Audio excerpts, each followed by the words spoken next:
Hello, I'm Dylan. I'm Keon. This is Triple Play, a podcast where we're about to butcher everybody's names because this month we watched The Animatrix.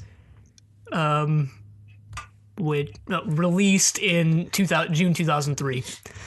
Yeah, we decided to forego written and directed briefly until we get to each individual little story. Right, because if you didn't know, The Animatrix is just a collection of shorts that have to do with the Matrix. So each one was written and directed by a different person.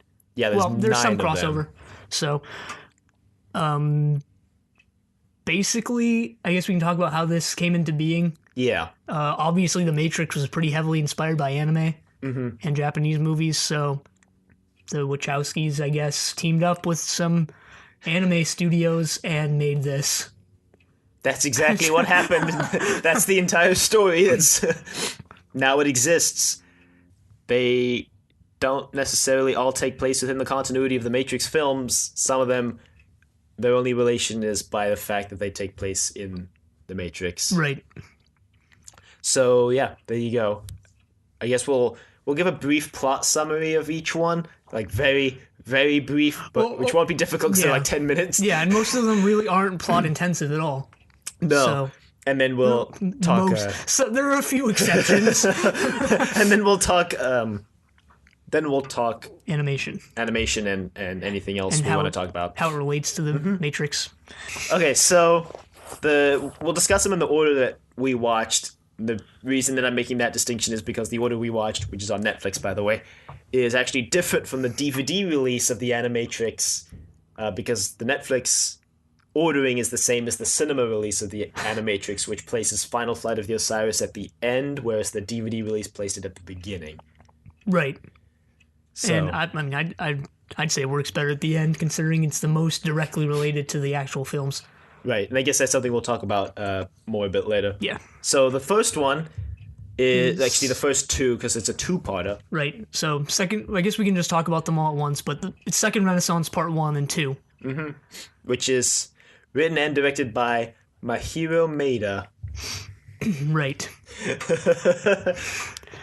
So this one is probably one of the more related to the Matrix ones, because it's basically directly telling the story of the machine resistance that led to the creation of the Matrix. It starts off, you see the machines working for the humans, doing manual labor and stuff. Mm-hmm. And it talks about, what was it? BR something or the other? It had a B, I think it was BR88? BB-8, no. B166ER. Right. He was the first machine to resist the humans. He kills his owners, and this is the first... His owners, I guess he kills whoever he's working for. Yeah, they're going to come after me because of that comment. No. This is the first instance of where it gets pretty violent, and a lot of these can get pretty violent, more so than the actual Matrix films. I guess because it's animation, they sort of go all out. Yeah, they have a little bit of a pause there because it's animation, it's not real, but still, some of the scenes, specifically in Second Renaissance, are like, whoa, okay, might have got a bit overboard there. He rips a person's face apart, kills a bunch of people, and a dog, or maybe it was a cat, I couldn't tell, but... And basically he does that because he's about to be decommissioned, and he goes on trial, and he's like, I just want to live, and there's supposed to be obvious parallels to slavery in America, and the Dred Scott versus Stanford case with this trial. And similarly to the Dred Scott case, they decide that the machines aren't really humans and aren't allowed a trial. So this starts a wave of protest, both peaceful and violent. There's scenes of the robots killing the human, just bloodshed everywhere. And there's also scenes of them holding up white flags and the tanks running over them. Mm-hmm. So, it's not just a uniform. It sort of makes you feel for the robots because they're more humanized in this. They're not just uniform villains, or they're not just uniform like, oh, we're the victims. It's sort of it's like it's more like real life where there's two sides to it. Yeah, it appears that some of the robots were designed to look human or were covered in some sort of synthetic human skin, so they look more human. Because there's a scene of those three guys beating up this woman. You're like, whoa, why are they beating up this woman? And they kind of that one was gruesome. Then they rip off her face and it's revealed that it's a robot. And you're like, okay, wow, this is getting a bit difficult to watch. Yeah, beat her over the head with a frying pan. It was actually kind of uncomfortable. Yeah, I think that was the point. It's kind of really uncomfortable way to start off the Animatrix. But none of them actually are as bad as this. There are a few instances, but yeah, this is kind of the worst one.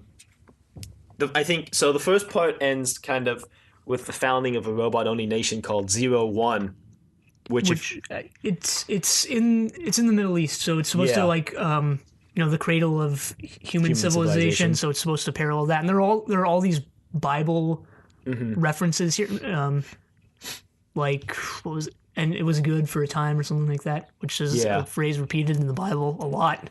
Yeah, and when the robots come to the UN, they bring an apple with them. Mm-hmm. There's also all that apple imagery, like when the apple rots and the worms come out and it turns into a human brain. That looked kind of cool. Yeah, I think it's supposed to be a reference to the apple in the Garden of Eden, and not Probably. Apple, the computing company.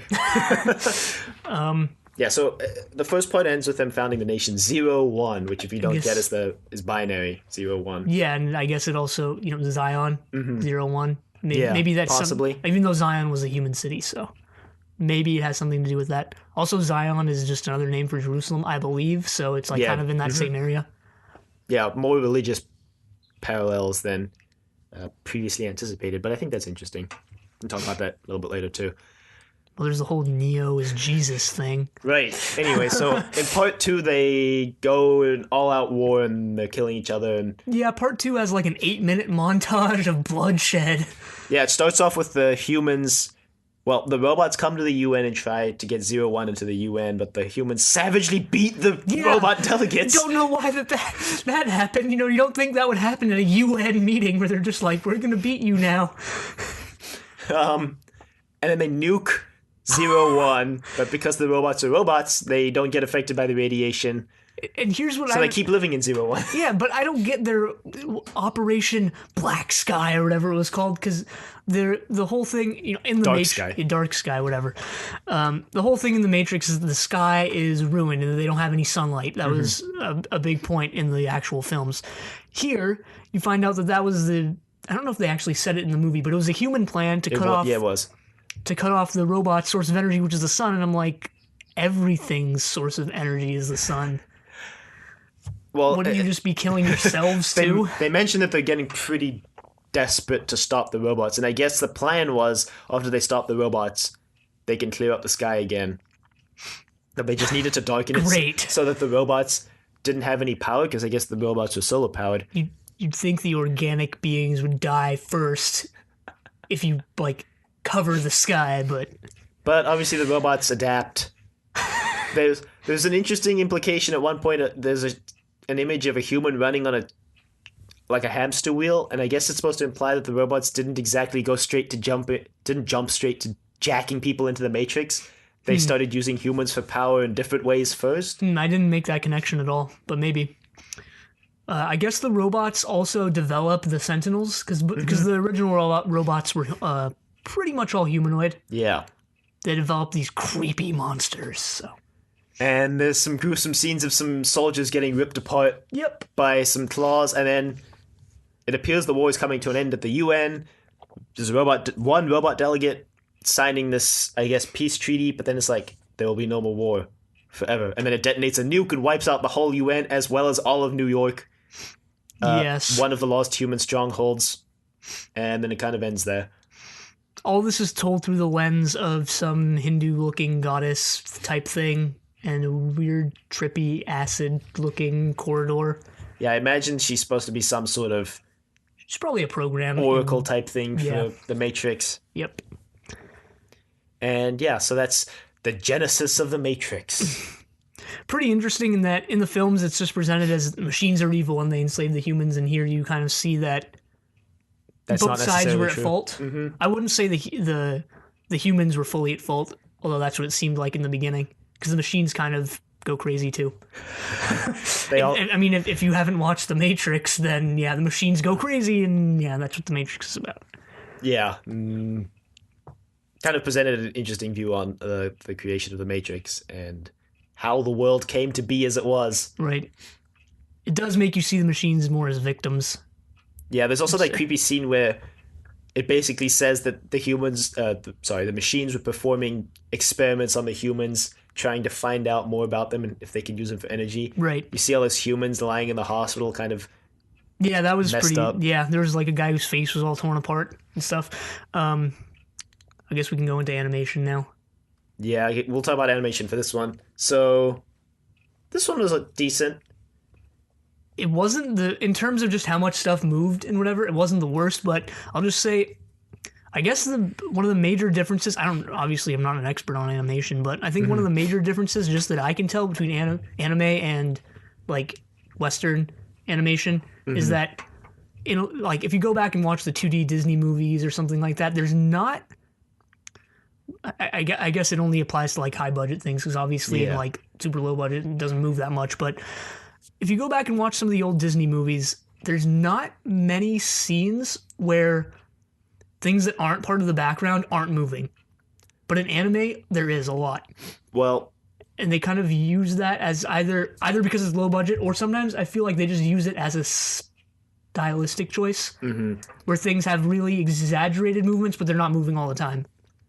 yeah. Like what I sorry, I keep interrupting you, but It's fine. what I'm thinking of is, you know, when the beginning when the robot is like ushering the people with the light sticks, or the other robots actually, it kind of, you know, he's not always moving, but you have that like robotic crank of the arm, and then Right. yeah. Well, I mean, I think you know more about anime than I do because I haven't watched any except for 2 episodes of Sword Art Online and a couple episodes worst. of Digimon when I was really young. But I do know about Western animation, and you made the comparison to like 2D Disney films, but I think the reason why more things move in those films is because every frame of a Disney film was actually hand drawn. Yeah, well, not Whereas anymore. here, But I think, there's very few traditionally animated films anymore. When I think this was made, they made it on a computer. yeah, this is definitely digitally. They didn't hand draw every thing, but no. Even if you go back and watch, I don't know, Dragon Ball Z from the 80s, early 90s, it's like that's super low budget, so it's not exactly a direct comparison, but you know, it's not moving all the time, and Well, I don't know.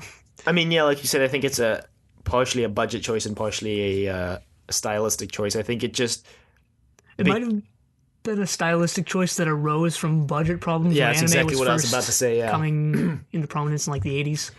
yeah, that the fact that they started with a low budget, and then it just became a stylistic thing that just became characteristic of that style of animation. Yeah.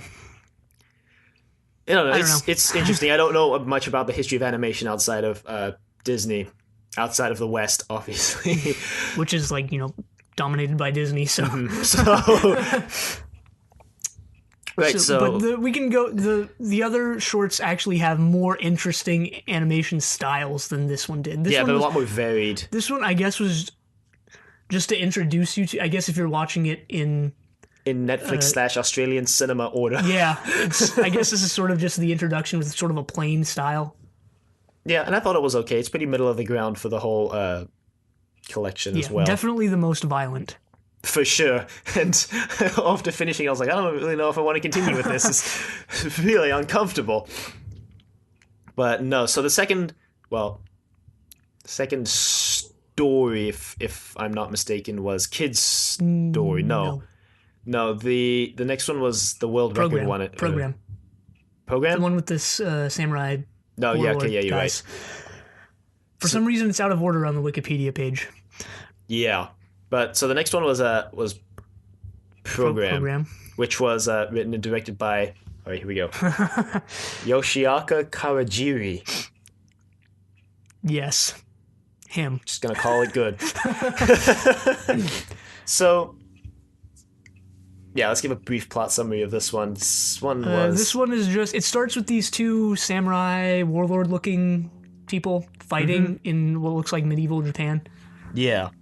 and they sort of have this dialogue about it's sort of like what was his name, Cypher in the first Matrix film, the guy who wishes he never took the red pill.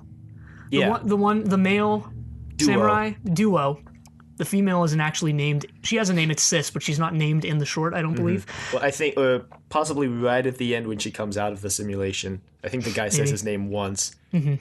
So Duo is trying to convince Sis to go back into the Matrix with him and, convince the, what were they called? The agents that, to basically do what Cypher did in the first film, which is to erase all their memories of the real world. Except for the fact that Cypher got killed, but anyway. Well, I thought it was Morpheus and Trinity until Duo started talking about going back into the Matrix and like, I wish I never took the red pill. I'm like, yeah, it's not Morpheus. No, Morpheus wouldn't say that. So yeah, that's because they're obviously in a loading program. Yeah, they fight for a while and then they get out, and then the guy was like, it's all a test, because basically what she does is she snaps Duo's blade and stabs him in the neck with it. Yeah. Very anime, the blade's coming out, you just chop it off, and there's like a slow-mo scene of the blade coming down, but going with the whole, it doesn't really move a lot. The slow-mo is like it moves every 5 frames. She snaps the blade, stabs him, and she comes out, and the guy's like, it was just a test. It was just a test. It's just a prank, bro. She gets all mad. She punches him. She walks off, but she passed. Supposedly. Yeah. Because she refuses to go back with him, so... Right, I guess that's it. We can go right into the animation, which was actually a lot better than Second Renaissance, in my opinion, stylistically, because it had all those saturated blacks that looked really cool. Yeah, well, I think in this one they had a lot less to animate as well, so they could focus more on the character designs rather than the background, because they were in this loading program that didn't necessarily need to have all of these complex backgrounds and moving parts. I guess a lot of it was, it looked like they were trying to emulate some sort of ancient scroll type design, and they had when she was jumping on the buildings, it wasn't like a static background, it was the buildings sort of moving over each other, and very interesting, and a lot of solid colors everywhere. Yeah. Not necessarily bright colors. No, they weren't bright. I was going to say bright colors, but they really weren't bright. They were just solid. Yeah. And then you had the blacks were like the main thing of those. And I think the shadows. If I remember correctly, Sis was wearing white and red, right? Yeah, well, her hair was... Duo was wearing black. Black. This is the first instance of anime hair. Is that an official term? It is now. Anime hair? Okay. It was all Super Saiyan. Yeah, this one was decent animation, and the plot was okay. Wasn't the best, I think. The plots, I think this will become more evident shortly, that the plot's very wildly in quality, but the animation remains pretty consistently at least okay. Well, I don't know if it was necessarily too high budget. I'm sure there are other anime films that look better than this, but this I think it was more about the style rather than like, oh my god, it's not moving. Yeah, I think what they were going for was to get a whole bunch of different styles in this rather than we want the best style looking possible. I think they wanted to... they wanted the variation. Yeah, of course. I mean, that's pretty obvious when they have the CGI at the end. Yeah, and I just wanted to point out something really weird. We mentioned in the Matrix episode, there's kind of this weird thing where in the films, there's no one based around the number 2. There's always 1 or 3, Neo and Trinity. And then in this one, we have Duo. I don't know what that says about the films. It's kind of just a weird plot point to pick up on, but there you go. That's interesting. I didn't notice that. So, the next one... Kid's Story, I think. No, World Record. Yeah, it was the World Record. This is actually my favorite one. Yeah, this was up there for me. So, written... Here we go, World Record. All right, you have to say this. I said the previous two. This is your turn. According to Wikipedia, it was created by Madhouse and directed by Takeshi Koike. I mean, we put the disclaimer in the beginning that we were going to butcher everyone's names, so... With a screenplay by same guy as before. Yoshiaki Kawajiri, yeah. So, this one was interesting. It starts with the same kind of Hindu goddess thing from Second Renaissance. Kind of going, some people... Yeah, it starts with this narration saying... Some people saying you have to be jacked out of the Matrix, obviously we already know, but some people come to the conclusion that they're in the Matrix through without through entirely different means. right. Or I think they it's achieve awakening through different means. yeah. I think it was if you push your body or mind to the limit, you realize that you're in the Matrix or something. Right. So this one's kind of about this guy. Did he have a name? I don't believe so. This guy trying to No, break. he did, but I forgot what it was. He's trying to break his world record. Dan Dan. Davis. He's competing at the Olympic Games, and he's trying to break his record. I guess the Olympics would have taken place in '98. Well, yeah, it's every even year because there's summer every 4 years, winter Yeah, every but it was 4 years. the Summer Games, so I guess would it be '98? I'm just gonna go with '98. So he's competing at the games, and he's trying to break his world record, which was revoked because he was found doping. And this trainer's like, "Yo, if you push yourself to the limit, you're gonna die." Was that what it was? I didn't even realize that. Yeah, no, the previous record was taken away because he was doping. That you only found that out because there was so we had the previous record, and then there was a newspaper saying that it was revoked because the drug test came back positive. Oh, And that's why he wanted to push himself to get a better record this year because he wanted Yeah. to prove everybody that he could do it without the yeah. performance enhancing whatever. His trainer, great trainer he has. You'll never break your record. You might as well not even try. But he goes out and he tries to, and his muscles start exploding. And there was that slow motion. He has this whole discussion with his father and everything before that, and there's like this. I don't know what kind of music that even was, but Triumphant.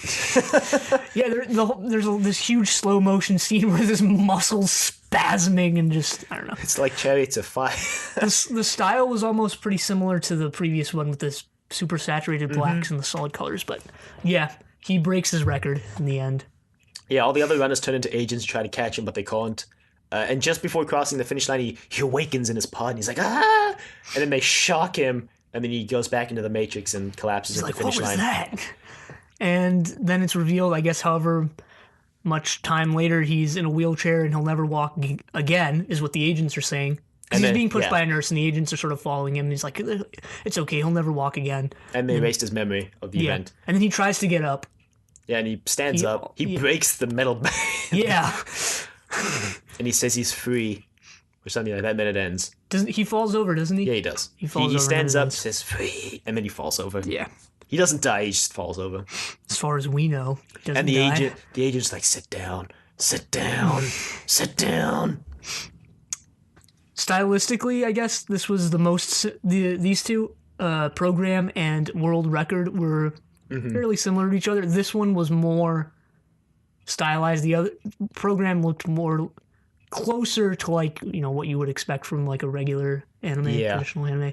This one was more stylized with the muscle spasms and stuff. Real, I guess they were just trying to define the musculature-nicosity. Good. No, this was definitely more of an interpretive style than the previous two. A lot more of I don't want to say caricature, because caricature implies you're making fun of something. It's getting weirder. But I liked it. But plot-wise, this is probably my favorite. Just because I felt it wrapped itself up nicely and had a nice little story. Yeah, this is up there for me. This is one of my favorites. My second favorite, probably. The only my favorite one I just liked because it was really weird. But Jeez. Yeah, it's not much to say about the animation of this one because, like we said, it was pretty similar to Program. More anime hair, to use your term. Ben Davis's hair is flowing in the wind as he's running past all the spectators. So, what was next? Kid Story. Was it Kid Story? I think so. It really doesn't help that they're not in the correct order on Wiki. I think it was Kid Story. Yeah, I think it was Kid Story. It was Kid Story, and then it was the one with the cat. Yeah. See, I don't remember them all by their names because I watched this over 2 days. So I watched it last night. the second day, I remembered all the ones from the previous day by giving them names like that's the one with the cat, or that's the one where he runs really fast. All right, Kid Story. You lucked. Oh, am I saying this one? I lucked out. Written by the Wachowskis, directed by Shinichiro Watanabe, who I actually know. He directed my favorite show of all time, which is Cowboy Bebop. I haven't watched Cowboy Bebop. You should watch it. I'll lend you the DVDs. All right, thanks. So this one is about. It starts off almost the same way the scene at the beginning of the original Matrix, with a guy waking up in his room. He goes to his computer. He looks kind of like a shut-in. I thought it was Neo at first because I knew Keanu Reeves reprised his role as Neo in this. Yeah, well, Netflix only listed the actors in this series as Keanu Reeves and Carrie-Anne Moss. Probably because everyone else was just some unknown actor who signed on for this. Which is kind of obvious for some of them. Yeah, the detective story, which is next, was... Well, no, the cat one's next. We'll talk about that when we get there. Yeah, so the kid wakes up, looks at the computer, does some hacking stuff. He has a dream where he's falling. Mm-hmm. And there's some crows flying about. And he looks at his computer much like Neo does. And he says, "Am I alone?" Or something like that. The response is, "You are not alone." I guess he's in some sort of 1999 chat room. I don't know. IRC. There's another one later, too. The detective one. Oh. Yeah. So he heads off to school, and then his phone keeps ringing. He doesn't know why, because he turned it off. And the teacher gets all pissed. And then he picks it up, and it's like, "They're on to you, run." And he looks out the window and sees some agents coming, so he runs. He gets on a skateboard. Looks really cool.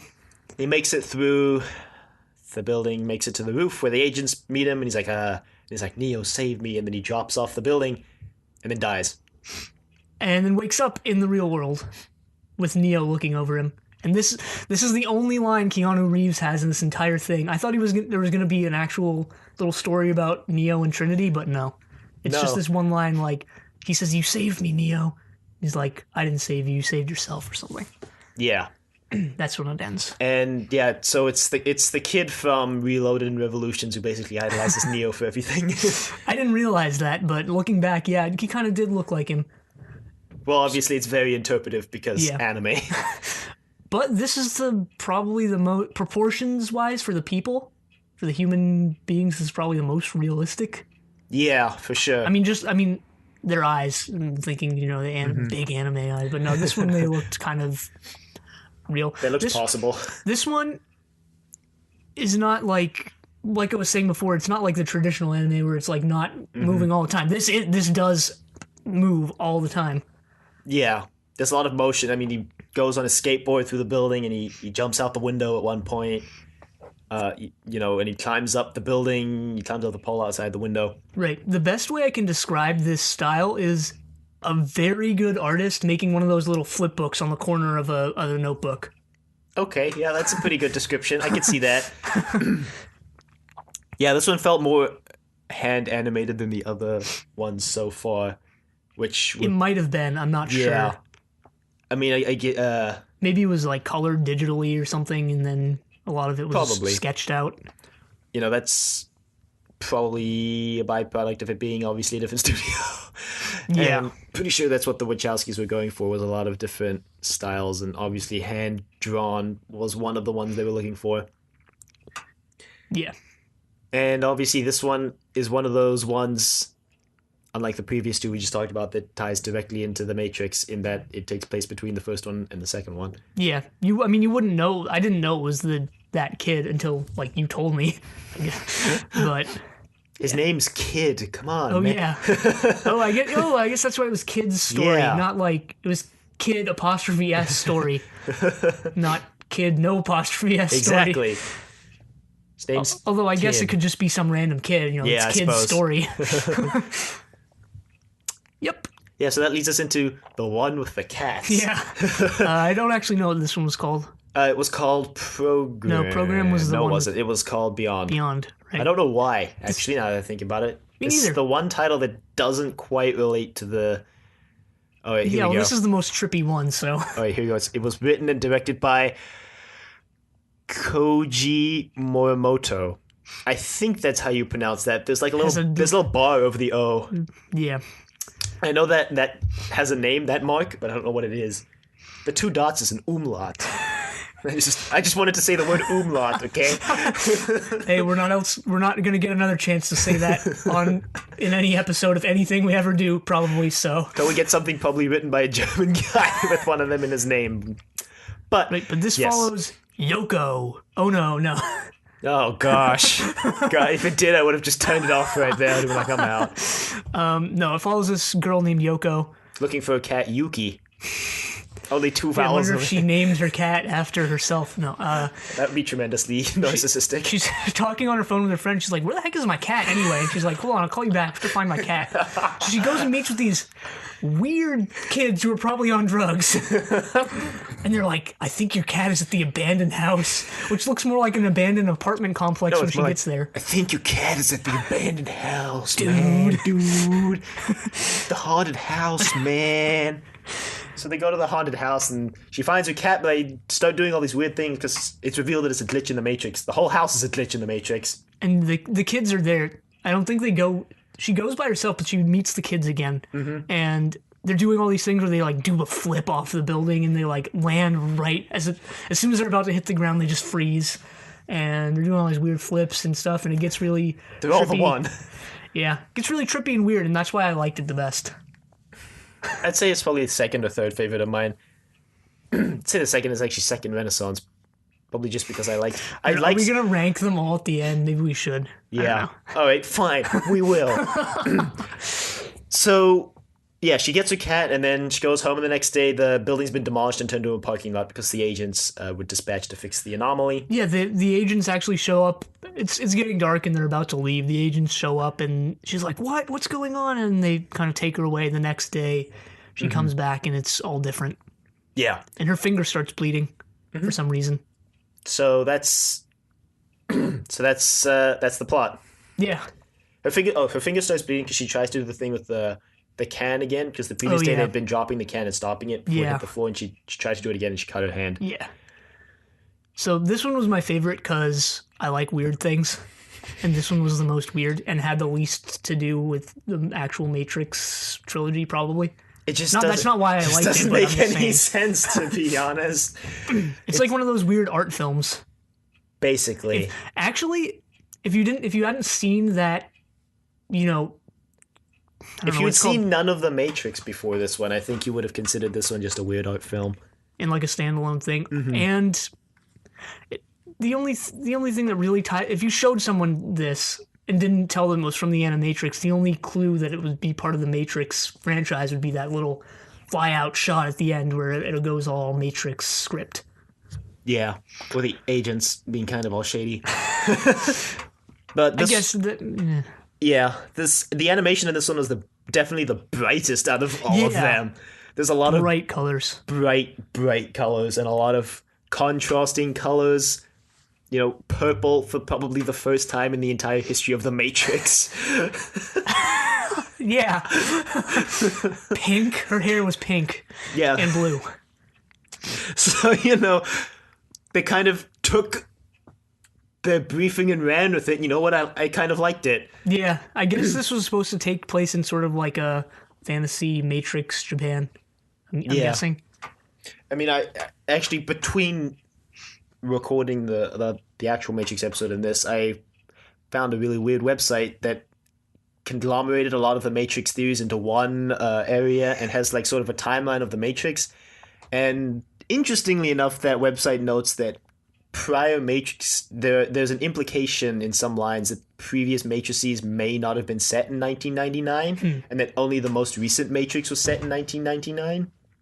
Because they were trying to get the Matrix to last longer and longer in every cycle, and they tried 1999 in the final cycle before Neo kills himself to kill Agent Smith. So it's possible this takes place in an entirely different Matrix if you subscribe to that theory, that is. Yeah. But not that it really matters. No, it doesn't. I just wanted to point out that it's a possibility that it could be an entirely different Matrix, which, to be honest, could possibly be true, given how completely different this one looks to what we saw in the films and what we've seen in the other animated Animatrix specials. Yeah, shorts, I guess, not specials. Yeah. Yeah. So moving on, we have Detective Story. I think was next. I think This is the one that's named what you would call it if it didn't have a name, Detective Story. yeah, basically. Okay, it was written and directed by Shinichiro Watanabe. Yeah. Yeah, with animation done by Kazuto Nakazawa. So this one basically takes place right before the first film. It's basically a detective looking for Trinity. That's actually the entire plot. Yeah, he's a detective out of work. He gets a call from someone, probably an agent, and I think it's implied it's an agent at the end. Yeah, and tells him to look for Trinity. And he's like, "Well, if you're not going to tell me who you are, I'm not going to look for whoever Trinity is." But then he sees that they already paid him. They so, paid him in advance. Yeah. So he does. He looks for Trinity. He pieces the clues together, and by pieces the clues together, I mean lurks online a lot. He has really, really weird that he has his keyboard is like a typewriter that he just hooked up to his computer. Yeah, I guess this was supposed to be some sort of stylistic interpretation of the because I mean this can't be another Matrix. It has Trinity. Yeah. This is the Matrix from the movies, but I guess it's some sort of weird stylistic interpretation where it looks all steampunk almost. Yeah. It's interesting to say the least. Yeah. But he finds Trinity, talks for a bit, and Trinity's like, "I'm sorry," and she shoots him. He starts to turn into an agent, and she shoots him. Yeah. She's like, "Sorry, you didn't make it." Agents actually show up, and I think Trinity is probably planning on jacking him out. Yeah. Because she says I think you would have been able to handle the real world at the end. So they run away, and then she starts to transform, and then she's like, "That's too bad." She shoots him. Yeah. And then it ends how it begins, actually. It ends with him trying to light his cigarette, but he can't. Yeah. And it's actually interesting.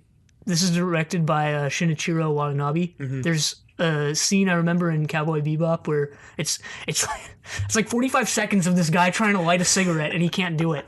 Or he's trying to light the lighter and it's out of juice or whatever. And It's out of fluid. yeah, so that reminded me of that.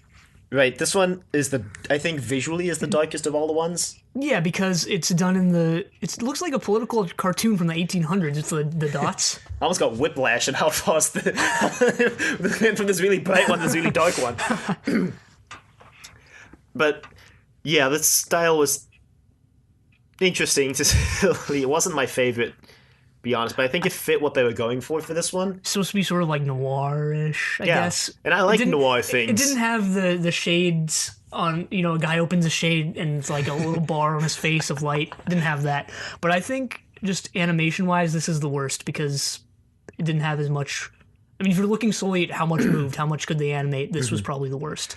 Well, I don't think they really had a lot to animate in this one. Like, the most animation-heavy scene in this one was when the train was leaving. Yeah, no. There's a lot of White Rabbit / Alice in Wonderland references in this one, I guess. Like the trilogy. Yeah, preceding the films, plot-wise, that is, preceding the films Alice in Wonderland obsession, I guess. Follow the White Rabbit, Neo. Well, because it's like, his clue to find Trinity was, you have to jump the first of 6 brooks. And he's like, what? And then he realizes that in the book Alice in Wonderland, Alice jumps one of the brooks out of 6 and then gets on a train, and that's how he figures out he needs to go to the train station. And was his username online Red Queen or something like that? His was White Pawn, and he was looking for the Red Queen because the crazy dude had written "Follow the Red Queen" or "Find the Red Queen" on his wall. Yeah. But I usually like noir things. Film noir is one of the most interesting film genres to me, and this one kind of just felt really weird. I don't know why. Well, probably because it was The Matrix. Probably because it was The Matrix, and probably because the plot didn't feel like it had a satisfying resolution. It ends with him kind of pointing the gun at the agents, and he tries to light the cigarette, and then it just ends. Well, knowing what I know about this director, that's common. He ends things on notes that make you wonder... Just make you wonder about various things. I don't know. It felt like it was trying to lead more directly into the first Matrix, but then it ends on this note that makes you question why they even tried to do that, because it didn't go anywhere, and you question why Trinity even needed to be in this one. I think it was just one of Trinity's adventures before the first film, and then it was just this detective guy. So I guess. I don't know. it was passable. It wasn't my favorite. It was okay. Wasn't my favorite either. Yeah, so that's... He had a cat. His cat true. throws... What does he throw? His keys or something? The cat throws him his keys. He leaves without his keys. His hat. No, it's his hat. That was his hat. He's like, thanks. Yeah, that's Detective Story. And then we get Matriculation next. I remember this. Was this the long one? Yeah, this was the long one where they try to free the robot. Is it my turn to say it? Well, you did 3 and then I did 3, so... Well, it doesn't really matter. You can do this one and then I'll do the next one because there's only 2 left. Alright, so Matriculated was written and directed by Peter Chung. Yeah, the easier name to say. Actually, I think Final Flight of the Osiris was Andy Jones. Yeah, it was. So, yeah, Peter Chung did this one. Apparently widely known for his work on Eon Flux, whatever that is. I've heard of that. It's like a sci-fi original series, I think. It's animated too. Yeah, okay. That's what I was going to guess. Wow, Wikipedia describes it as an avant-garde science fiction animated television series. As if you couldn't get more pretentious than science fiction animated television series. So this one was also really weird. Yeah, you didn't know what was going on. I thought it was obvious what was going on, but you didn't. So it's... I mean, I got the basic gist of it, but I didn't understand what they were doing in the Matrix, I guess, later on in the plot. We'll talk about it in a second, I guess. It starts off with some lady hanging out on a shore, or what's left of the shoreline, now that the world has been destroyed. Mm-hmm. I guess this takes place around the same time as the films. Mm-hmm. She sees some sentinels coming, and she tries... First you think she's running away, but she's actually trying to lure one into her little base, because she's part of a team that captures robots and tries to get them to switch sides. Yeah. And one of the ones that switch sides beats up the robots, and they capture one with the most advanced AI they've ever caught. That's like skipping most of it, though, because they catch this one robot. There's all this dialogue with her and her crew. They jack into the robot, and there's all these trippy dream sequences. The very next line after they capture it was like, "Hey, good job. This is the most advanced AI we've captured so far." But aren't you skipping ahead to when it kills all the other Sentinels? No, I'm talking about right when they capture the first robot. Another freed robot shows up. That when they unlock the lock, they show up in the room and the monkey's in there, and they walk in. Oh yeah. Okay, my bad. Go on. So yeah, they're like, okay, this is the most advanced AI, so they modify it to give it a jack into the Matrix. Actually, before they went into the building, they put down this little transmitter that summoned a whole bunch of Sentinels, but they don't show up till later. But so they give him a jack, and then they all go jack into the Matrix with the robot. I thought they jacked into like the robots program or something like that, but there's like a dream sequence, very weird, where stylized. They're convincing the robot to switch sides, and as it goes on, it starts looking more and more human. The portrayal of the robot in its mind. There's no dialogue, by the way, there's though. not. There is when they're talking outside of the program, but not inside the program. It's also those two. The guy and the girl who are implied to be having sex right there at the beginning. Yeah. So they run around that for a while, and it gets really weird and confusing, I guess. It's very, very trippy. It's probably, I guess it would be very good to watch if you were on acid. A lot of these would. Not that I would know, but... No, I mean, not really. I obviously wouldn't know. Neither of us would know. But this, I think, was the longest one out of all of them. I think so. Which is why I like weird... Obviously, I like weird things. I like weird, trippy things. But this seemed to go on for a little too long, I guess. But in the end, some more Sentinels show up and start wreaking havoc and killing everyone. Yep. I think everyone dies. Yep. Except the robot, who saves the girl, kind of, and then jacks them both back into some sort of Matrix-type thing, and then she gets all scared and just dies. That was the part that confused me the most. I guess it was like he was about to... The robot was like... he started to see the benefits of switching sides and humanity and all that, and then at the end, it didn't matter. She was afraid of him anyway. I guess. The ending confused me. I was like, whatever. He sort of leaves the facility. It ends with the robot looking down at the destroyed facility. Yeah, sitting, I think, on the same beach that the girl was sitting on at the beginning. Oh, really? I thought it was just some cliff. I don't know. think it was implied to be the same one. Anyway, very dark style, except for I thought you were going to say very dark plot, because that's also true. yeah, everyone does die. This is probably the second darkest, next to Second Renaissance. yes. Yeah, the So- animation in this one was interesting, to say the least, especially in the pseudo Matrix scenes. Yeah, it was obviously brighter there, Yeah, and then darker in the real world. Sort of think- like how the movies did it. in this one they intentionally tried to make the. I don't think this is a studio or person known for their work on 3D animation. I think when they made that pseudo Matrix, they tried to make it look like it was a 3D. Like they were all 3D objects, whereas in the real world, everyone was either flat or 2D, like a traditional anime style, I guess. I guess, yeah. I mean, when they were in the Matrix or program, the robot itself was computer animated 3D. Yeah. So I think that's kind of what they were going for with that, which is interesting and kind of cool. Yeah, I know Ion Flux or whatever it is, the other thing by Peter Chung, is 2D. Yeah. So it's interesting to see all these different filmmakers put their own twist on the Matrix, Yeah. and I guess that moves us to the final one. Or the first one if you watch it on DVD. Yeah, the final flight of the Osiris. And if you watch it on Netflix, Dylan actually told me this before we started recording. If you watch it on Netflix, I mean, I noticed it when I watched it.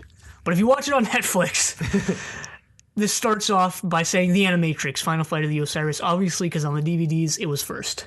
Mm-hmm. So it's kind of weird when you're watching it and it's like, I know I'm watching The Animatrix. Why do you need to remind me? Yeah. So this one was written by the Wachowskis and directed by Andy Jones. Interestingly enough, the animation was actually made by Square, which is now Square Enix, who's known for the Final Fantasy series and Tomb Raider and and Hitman. Xenogears, my favorite game. It's Deus super Ex. obscure. They're known for a lot of good games. And I think what they're mainly known for is just really good visuals, which is evident here. Yeah. Yeah, this is the only one that's completely CG animated, I think. Not like animated on a computer, like CG Yeah, graphics. it's full 3D CG. And this one I think this takes place also right before Reloaded. I think it tells Yeah. the story of the intel that Niobe mentions in Reloaded about how it tells about how they know that the machines are tunneling towards Zion. Yeah, I don't remember if that was in Reloaded or Revelations. I think it was Reloaded. It's Revolutions. Right, it's Revolutions. Right, so Anyway, this one begins with like a sword battle in a Like loading program. yeah, it looks like where Neo and Morpheus fought. Mm-hmm. But they have swords this For a time. second, I almost thought it was Morpheus again. Yeah, but that didn't last long. Mm-hmm. He's fighting, what was her name? Trish? I don't know either of their names, actually. Oh boy. Captain Thaddeus and Jew. Yeah. So they're battling. Wow. Terrible name. They're playing, I guess, strip samurai battle. Yeah, Because they start fighting and then it starts getting all sexual. just they're basically cutting each other's clothes off. It looks like they're about to kiss, but then something happens in the real world and they jack out. Yeah, Sentinels show up. They're like, oh no. So they're like, oh no. So they're running away from the Sentinels. They're manning the turrets, and they bust through to the surface, and they discover all these other Sentinels and these drills digging into Zion. Yeah. Begs the question why you were broadcasting so close to the surface where they can just find you. Or why you even parked there. But it doesn't matter because they need to broadcast to Zion to get the information out anyway, and they Yeah. start getting tailed by Sentinels. Yeah, so they're basically rushing through the corridors trying to broadcast this information to Zion. They're broadcasting Jew into the Matrix so she can deliver this information. She does this thing where she like jumps through some power lines, I guess. Yeah, it looks like this not only was heavily plot related to the trilogy, but this reminds me of Trinity's little acrobatics at the beginning of the first Matrix. So, Yeah, and then well, I mean, it was written by the Wachowskis, so she gets to the bottom, puts the package in, and then she tries to call up the Osiris. We should also mention that the Captain Thaddeus and Jew kiss before they went into the Matrix, because before she went into the Matrix, because that's a vital plot point. Of this bare bones plot. It's one of the few things that actually happens. And the Sentinels start busting in, and then they kill everyone. Yeah, and they all die. My question, though, was in the movies, we clearly saw that every ship that Zion put out was equipped with an EMP, and I was curious where the EMP went. I guess the implication was they couldn't use it because they're currently broadcasting Jew into the Matrix, and if they used it, she would have died. But maybe using it to save everyone else at the cost of one life, so that they could deliver the information, so they could guarantee the delivery of the information to Zion personally, might have been a better idea. Well, the crew of the Osiris didn't really seem too concerned about the Sentinels attacking them, because that's true. They did seem remarkably unconcerned. Yeah, it ends with this pan-out shot of Jew lying on the ground, dead. Yeah, she was trying to call for an operator. Too late, though. There's also that weird scene with the old woman. It's just padding the runtime. Yeah. And then we get 10 minutes of credits for the entire animation. It was like 8. It was 10. No, it was like 8. It was like 10. Pretty sure it was like 8. Pretty sure it was 10. Whatever. It was long and I watched all of it. I actually fast forwarded through it. I was like, I'm not watching all of this. I have this weird thing where I have to watch the entire movie or else I feel like I didn't complete it. Hey, you do you. Real OCD thing where I have to sit through the credits, but hey. I do that on Doctor Who anyway. I think I've calculated that I've wasted like 6 hours of time watching Doctor Who credits. Anyway, the animation here, obviously completely different than any other short. Mm-hmm. Very good for 2003 standards. Yeah. I mean, maybe some of the textures were all right in the background. You're like, okay, that's on screen for like 2 seconds. They kind of lazed out and didn't really have a good texture here and there. But the facial animation looks pretty good. Yeah, I mean, not amazing. I mean, Toy Story came out in 95, and that looked about the same as this, so... But I mean, I'm thinking of the facial animations. Like when the close-ups on their face. Yeah. So... Those looked... Yeah, this fairly good. I guess. Well, I feel like they dedicated of the budget the Wachowskis were given to make this project. I feel like they dedicated more of it to this one. Yeah, than and they got any other one. freaking Square to make it, who's like known for obsessing over graphics. If you know anything about video games, Partially because I guess they aired this one on TV before Revolutions came out as kind of a lead-in. Or before Reloaded, I guess? I don't know. One of them. Something like that. Before one of the films to kind of build hype for the film, you know? So I think they knew that this one was going to be seen by more people than the rest of them, which would... the rest of them, which wouldn't be so well-known, I guess. Yeah. Also makes sense that the one that was going to have the most publicity is the one that's, like, not really too weird and out there. Not, like, matriculated. That actually, there's actually, weirdly enough, I only just thought of this, there's this weird theme of tests and trials throughout the whole Animatrix. You know, this matriculated, which is kind of, sort of an obscure word if you live in America, but if you live in any other English-speaking country that was once a British colony, you're pretty well acquainted with the term. But it basically means like a test or a trial. And then also Trinity mentions there's a difference between a test and a trial to the detective. And there was another one earlier that I thought of while we were recording this episode, but I don't quite remember it anymore. It's just interesting, I guess, that there was kind of that running theme of tests and trials, and you have to go through a test to do something, or a trial. I didn't save you, you saved yourself, maybe vaguely.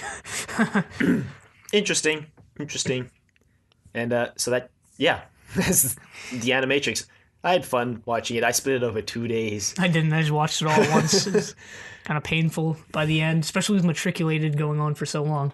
But yeah, I enjoyed it. I didn't feel like Matriculated went on too long, probably because I intended to split it 5 and 4, but I accidentally did 6 and 3.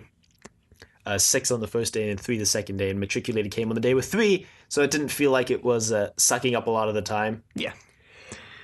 Yeah, if you watch this yourself, I'd recommend at least splitting it over 2 days. I feel like it's It's not that you couldn't watch it in one day. I feel like it's just kind of dense and heavy and weird and out there to watch all in one day. I would just watch one a day. Yeah, that's probably the best way to watch it. Also, if you don't have much time, they're only really 10 minutes. So. Yeah. Overall, I enjoyed it, and my favorite part was just seeing the varied animation styles. Yeah, that was my favorite part too. Because, I mean, the stories weren't great. They weren't even there. They weren't stellar by any means. That's not to say the Matrix movies were the second and third one was stellar, but... So I guess if you're a fan of the Matrix... even if you're not a fan of the Matrix, you can still enjoy these, a lot of them. Mm-hmm. I guess if you're a big anime fan, also pretty good, I guess. I mean, I don't know what to say. Yeah, we kind of talked about everything we wanted to talk about in each episode's little subsection. That's kind of that's the Animatrix. Fun little thing. Yep. Email us at thedoctor@decadentvegetable.com. Questions, comments, concerns, angry rants, love letters. The Animatrix fanfiction probably exists. I guess it would just be regular Matrix fanfiction at that point, though. Check us out on YouTube at Triple Play. Check us out on iTunes at Triple Play. Leave a rating if you like the show. Next month we'll be back to another trilogy. It's very exciting. We've already actually recorded that episode. Also check us out on Facebook, facebook.com/3ppodcast. Also check us out. Also check us out on Twitter at 3ppodcast. Follow us on Twitter, and until next time, the end.